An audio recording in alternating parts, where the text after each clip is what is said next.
Pero para esto tenemos un invitado, que es el congresista Carlos Anderson, que ha tenido un papel importante y protagónico y es uno de los congresistas que está aportando ideas y posiciones claras permanentemente en el Congreso. Congresista, muy buenas noches. Bienvenido al vuelo de la abeja. Un placer, buenas noches. Una pregunta obligatoria. ¿Cuál es su balance de la situación política al día de hoy luego de esa multitudinaria manifestación del día de ayer? Bueno, para comenzar, que la medida dictada por el presidente resultó ser un tremendo fiasco. Un fiasco para el presidente, un fiasco para el país, para el Perú también, ¿no?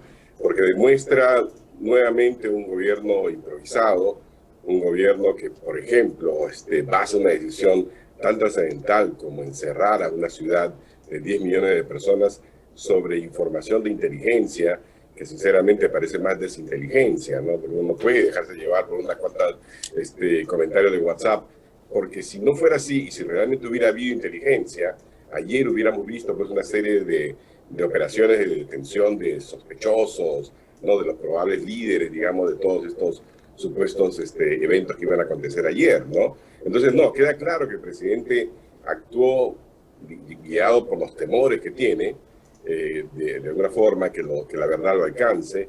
Así que por ese lado tenemos eso. Por otro lado tenemos también, creo yo, que finalmente el genio salió de la botella, y me refiero al desencanto ciudadano.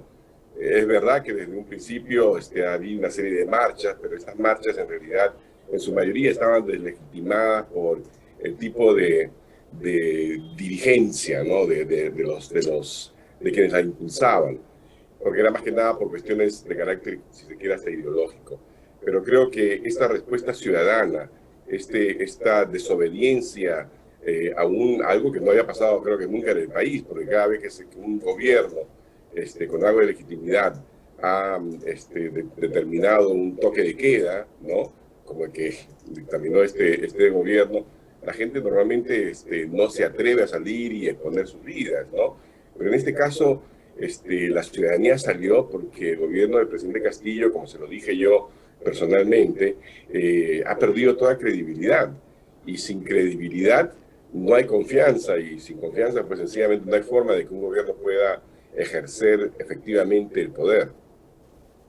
Ahora, ¿cómo puede ser el desenlace de los próximos días? ¿Qué tiene que hacer estratégicamente la oposición y estratégicamente, bueno, también el gobierno algo hará? Porque es insostenible un gobierno al que se le ha perdido el respeto por completo, ¿no? Lo que hemos visto ayer, como usted muy bien señala, es algo inaudito, ¿no? Un gobierno que decreta un toque de queda y nadie le hace caso, ¿no? Entonces, ¿Sí? esto es algo insostenible hasta donde yo puedo entender, ¿no? Definitivamente no podemos seguir una situación que es profundamente injusta para el Perú y para los peruanos, porque 8 meses de total desgobierno significan un costo desde todo punto de vista, desde el punto de vista, digamos, los destrozos que están haciendo a la poca institucionalidad que tiene el país, eh, todo lo que ha significado esto para la paz mental de las personas, de las familias. Creo que todos los días nos despertamos y ahora qué bombita va a explotar, ¿verdad? O sea, qué nuevo desaguisado se va a realizar. Y creo que nadie pues, puede vivir así. Y no hablo ahora, yo soy economista, no hablo del costo económico que esto significa en términos de oportunidades. Como se lo digo a algunos amigos, caramba, el Perú debería estar en estos momentos creciendo 6, 7, 8% sin ningún problema. Deberíamos estar generando empleo formal, deberíamos estar la gente en las calles haciendo sus compras con entusiasmo, porque las condiciones externas son tan buenas que es un pecado no aprovecharlas. Y sin embargo, no solamente no las estamos aprovechando en todo su potencial, sino que además también estamos dejando de hacer aquello que deberíamos estar haciendo, que es invertir, por ejemplo, en minería. Tenemos un montón de proyectos que están parados por inacción, por básicamente una cuestión ideológica de este gobierno, que tiene una visión un poco, digamos, ambivalente, por decirlo menos, con respecto a la minería, porque castiga a la minería formal, y sin embargo a la informal o ilegal la estimula. Y lo mismo con el resto. Estamos realmente en una situación que efectivamente no puede durar demasiado tiempo. Yo he hecho un llamado al presidente para que dé un paso de costado y por amor al Perú renuncie. Dudo que lo haga. Dudo también que en el entorno del presidente hoy en día haya quien le diga, señor presidente, realmente lo mejor que puede hacer usted es renunciar, porque tiene un entorno bueno, que es de tal mediocridad que imagino que ellos nunca imaginaron que estarían en esos puestos y no los van a dejar así nada más. Ahora, tal vez siendo un poco maquiavélicos en esta visión de la política, o viendo la política como un escenario de guerra, ¿no piensa usted que ha sido un error del Congreso el tenderle la mano ayer a Castillo cuando estaba en un momento de gran debilidad y en realidad cargarse parte de la pesada mochila del Ejecutivo? ¿O usted considera que estuvo bien plantear esta reunión? No, yo creo que estuvo mal. De hecho, yo me opuse, señalé que esto era más que nada un esfuerzo, un intento del Ejecutivo por cooptar al Legislativo y hacerlo corresponsable del manejo del país, ¿no? Evidentemente, el Legislativo también tiene una función y debería, en general, poder ayudar a un gobierno a que gobierne mejor. Pero para eso se necesita que el Ejecutivo tenga ideas que pueda proponer, que pueda traer al Congreso y decirle, mire, este es mi plan anticrisis, estas son las 20 medidas que tengo y para eso necesito una colaboración rápida y efectiva por parte del Congreso. Eso no lo hemos visto. Ayer tuvimos 5 ministros que creo yo que entendieron mal el sentido de la reunión y lo único que hicieron fue hacernos un recuento de sus problemas, de algunas de sus ideas, pero como yo les planteé al final, por ejemplo, les planteé unas preguntas a algunos de los ministros. La verdad es que no tuvieron ninguna respuesta. El primer ministro se dio cuenta de que las respuestas iban ahí muy mal y decidió levantar y decir, aquí nada más, ¿no? Y cosas tan específicas como, por ejemplo, en el caso de energía y minas, ¿no? ¿Qué van a hacer para recuperar el grado de inversión de los bonos de Petroperú? O sea, se vanagloria de decir, bueno, que vamos a inaugurar la refinería de Talara, que ha sido una inversión inútil, en mi opinión, porque esa es una industria del pasado. Esos 6.000, 7.000 millones de dólares bien podrían haber sido usados para fortalecer, por ejemplo, crear una verdadera superautopista digital, ¿no? O para invertirlos realmente en educación, pues, de primera línea, o para crear un verdadero sistema de telesalud, o sea, para traer al Perú al siglo XXI, pero no, invertimos mal, ¿no? Y ahora incluso estamos premiando a uno de los impulsores, que es el señor Campodónico, que ahora va de nuevo de presidente de Petroperú. Cuando él llegó a Petroperú la vez con el señor Humala, el proyecto era de 1.430 millones de dólares, más o menos. Cuando se fue ya estaba en los 4.000 o 3.000 y algo, y ahora está, por supuesto, nos ha costado muchísimo más. Y como digo yo, para un proyecto que es una industria del pasado y que está desfinanciado y que nunca va a dar ganancias realmente. O sea, es un costo hundido, ¿no? Igual con el caso del señor Sea, ¿no? Yo señalé claramente también que no es posible, ¿no? que en un gabinete de un gobierno del pueblo, para el pueblo, por el pueblo, etcétera, tengamos un ministro de Agricultura pues que ha estado 2 veces involucrado en casos de homicidio, ¿no? O sea, eso es una vergüenza nacional e internacional. Y que se haya normalizado esto, a mí me parece realmente increíble. Yo hice unas contribuciones para el caso, por ejemplo, concreto. Lo único concreto que nos llevaron fue, queremos bajar el impuesto selectivo al consumo y bajar el IGB. Pero cuando uno lo mira desde el punto de vista técnico, te das cuenta de que, caramba, son respuestas a medias, porque en el caso, por ejemplo, del IGB, excluir a estos bienes del IGB, que pareciera ser algo bueno, porque dice, bueno, voy a bajar el precio al consumidor final, la verdad es que a las empresas significa un costo, porque no van a poder entonces ellos descontar o hacer uso del escudo fiscal para todos aquellos insumos que ellos compran para la producción del bien. Claro, un tema técnico, pero tampoco me dieron respuestas, ¿no? Claro, el problema es que pareciera que el Ejecutivo anda con orejeras y solamente ve todo desde una perspectiva ideológica, ¿no? Porque cosas tan sensatas como la que usted está comentando y que se basan en una visión técnica del problema, nunca son escuchadas, ¿no? Y por el contrario, siempre está esta cantaleta del pueblo, para el pueblo, un gobierno del pueblo, y eso, desafortunadamente. Eso ya sabemos cómo termina, porque basta mirar a algunos países de la región para darnos cuenta que esta posición que antepone lo ideológico a lo técnico y al sentido común en muchos casos solamente conduce al fracaso y a la miseria. Congresista, vamos a una pausa y seguimos conversando, por favor.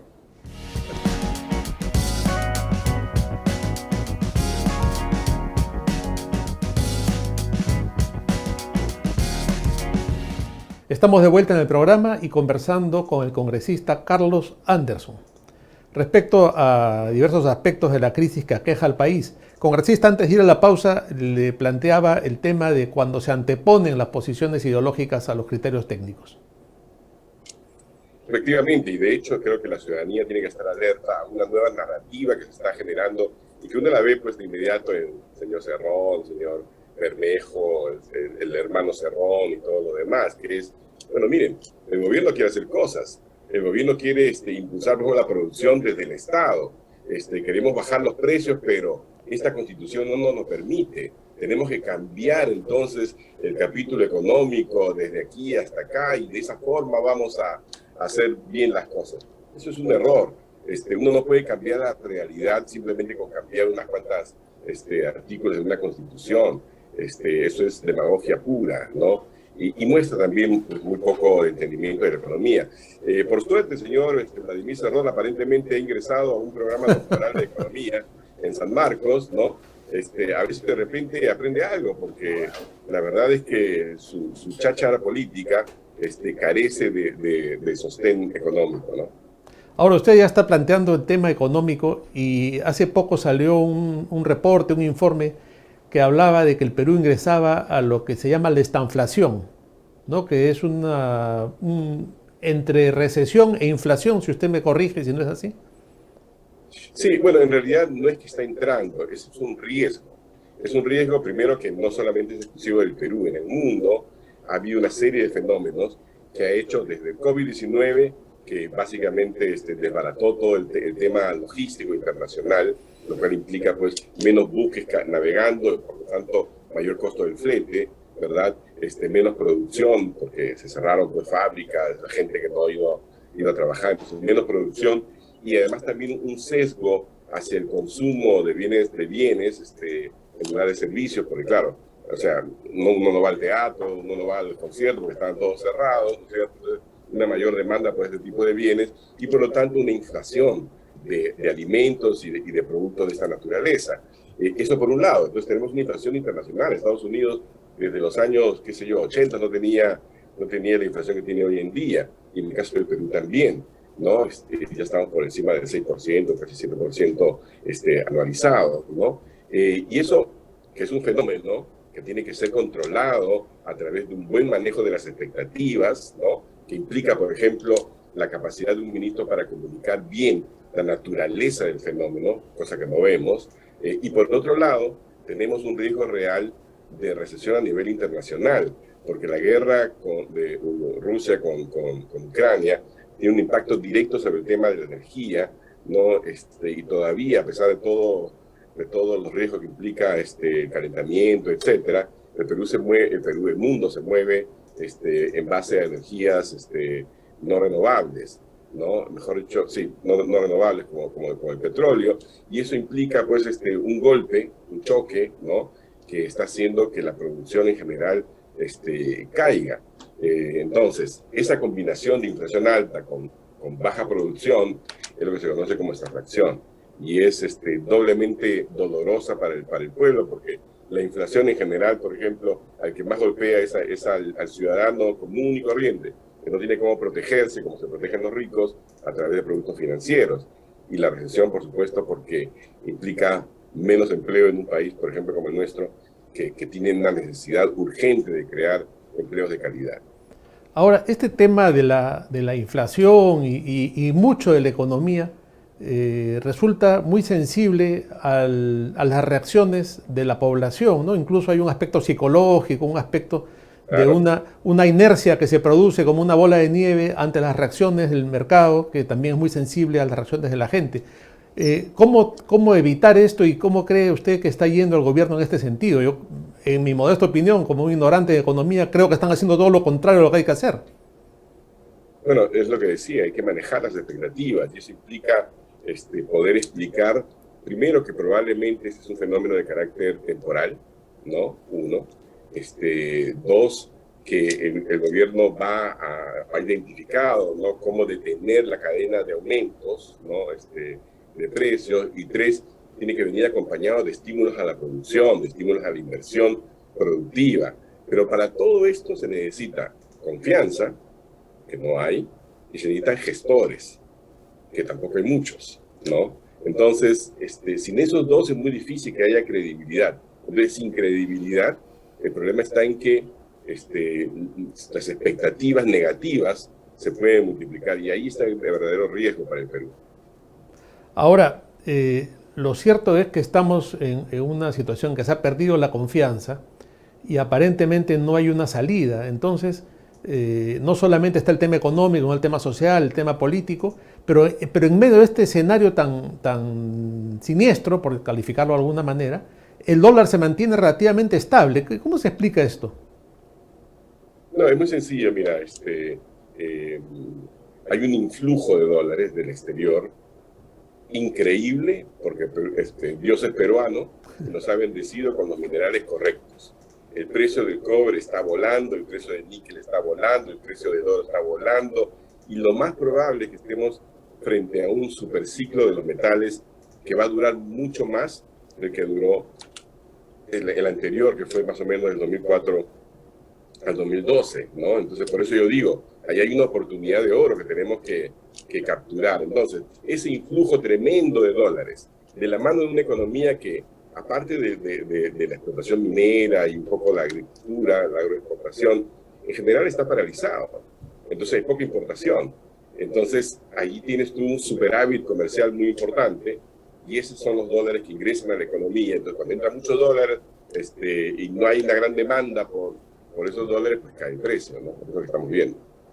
Ahora, este superávit o esta gran cantidad de ingresos de dólares en manos de políticas populistas puede conducir precisamente al efecto de lo que hablábamos antes.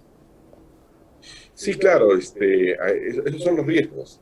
Esos son los riesgos de un manejo, pues, económico, que yo sé que el señor Graham, que es un funcionario del MEF, antiguo, ¿no? Está consciente.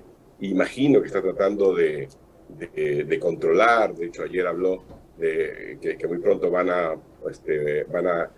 dar a conocer, digamos, cuál va a ser el camino de retorno a un programa de estabilidad fiscal. Pero la economía es mucho más que eso.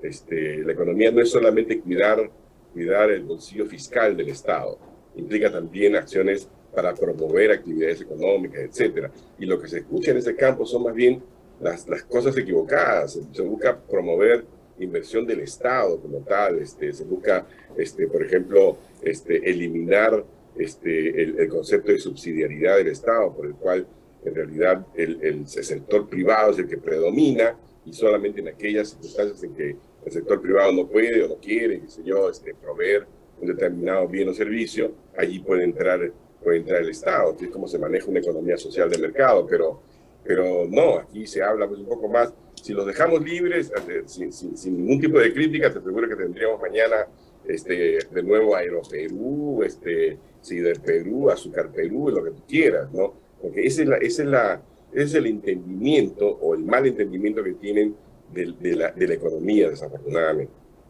Sí, no, sin duda, el estatismo está siempre presente detrás de estos gobiernos populistas de izquierda y que responden al Foro de Sao Paulo. Congresista, volviendo un poco al tema de la práctica política.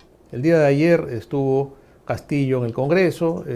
Bueno, a usted se le hizo un pequeño cargamontón cuando dijo las cosas con claridad en la reunión que hubo ahí. Pero desde un punto de vista político, de negociación, de diálogo, para lo que está el Congreso, ¿no? Para llegar a entendimientos, a acuerdos, ¿usted le ve futuro? Porque ya mucha gente está tomando también la bandera del que se vayan todos, ¿no? De alguna manera el Congreso ha perdido la oportunidad de manejar la situación política de una manera más sensata y ahora está metido en el mismo saco que el Ejecutivo. ¿Cuál es la salida? ¿Cómo ve usted este tema político? Mira, hay que reconocer que el Congreso es también en parte culpable, ¿no? Hemos visto Claro, y cuando uno dice el Congreso es una generalización, en realidad lo que estamos viendo son movimientos dentro de las bancadas, ¿no?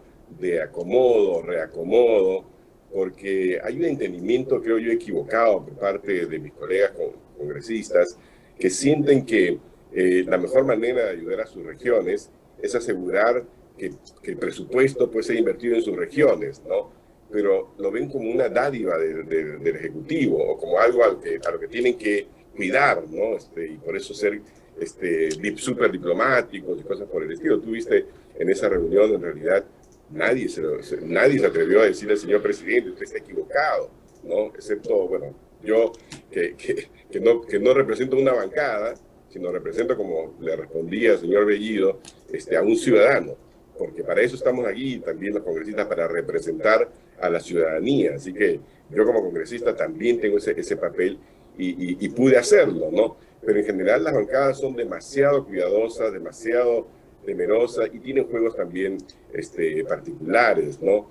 Entonces, sí, eso le ha quitado, digamos, un poco de protagonismo y dinamismo en la relación, digamos, relación de fuerzas que hay con el Ejecutivo. Así que, nada, sí, yo sinceramente creo que lo mejor que podría pasar para el país es que el presidente diera un paso al costado y que eventualmente hubieran elecciones generales, ¿no? De congresistas y presidenciales, porque no hay otra forma de hacerlo. Porque la idea de que se puede hacer solamente elecciones presidenciales y que el Congreso se quede tal y como está es totalmente inaceptable. Estoy seguro que la ciudadanía no apoyaría una medida de esa naturaleza y además también tendría dos defectos fundamentales, ¿no? Uno, que uno no podría tener un Congreso 21-26 y un presidente 22-27, o sea, hay una sincronía ahí, y por otro lado también tendrías el problema de que, imagínate que sale elegido alguien que no tiene representación en el Congreso actualmente, entonces sería una fórmula perfecta para el desgobierno, ¿no? Claro, ese es un tema crucial, ¿no? Imaginemos que elijan a un partido que no tiene representación o que tiene una representación mínima, estaríamos otra vez ante una crisis política de consecuencias, pues, entonces, que ya sabemos cuáles son. Quiero ser claro de una cosa. Yo entiendo que la ciudadanía a veces se sienta cansada, hastiada, dice solamente discute, etcétera, ¿no? Pero hay que entender que si bien al Ejecutivo uno le debe exigir coherencia, unidad de pensamiento, ¿no? Un plan de acción, equipo, ¿no? En el caso del Congreso, pedirle eso es un sinsentido, porque el Congreso es justamente una colección de diferentes puntos de vista, que son los puntos de vista que representan el país. Entonces, y está allí el Congreso para que se discutan esos puntos de vista, para que se contrasten, para que parlemos, para que confrontemos ideas, ¿no? Entonces, por naturaleza, por eso es que el Congreso es como es. Y ahí hay, creo, un malentendido. Mucha gente, yo lo veo en los viajes que hago, mucha gente cree que el Congreso es el que tiene la capacidad y la responsabilidad de hacer cosas. No, en la forma como estamos organizados como sociedad, es el Poder Ejecutivo el que tiene que hacerlo y tiene que hacerlo de la mejor manera posible. Claro, y mucha gente ignora, por ejemplo, que el Congreso no tiene iniciativa de gasto, que el Congreso no hace obras, ¿no? Y uno escucha a la gente decir, ¿pero qué hacen? ¿Qué obra ha hecho el Congreso? El Congreso no puede hacer nada, pero habría que difundir también mucho más lo que son las funciones de los poderes del Estado, dar a conocer más la Constitución. Lamentablemente, conforme avanzamos en este diálogo, encontramos las raíces más profundas del problema, ¿no? Y ese es un tema sobre el cual podríamos hablar realmente durante mucho tiempo. Congresista, le agradezco muchísimo por esta entrevista y solo me queda felicitarlo por la labor que viene cumpliendo en el Congreso, a veces solitaria e incomprendida, pero necesaria. Muchas gracias. Muchísimas gracias, muy amable.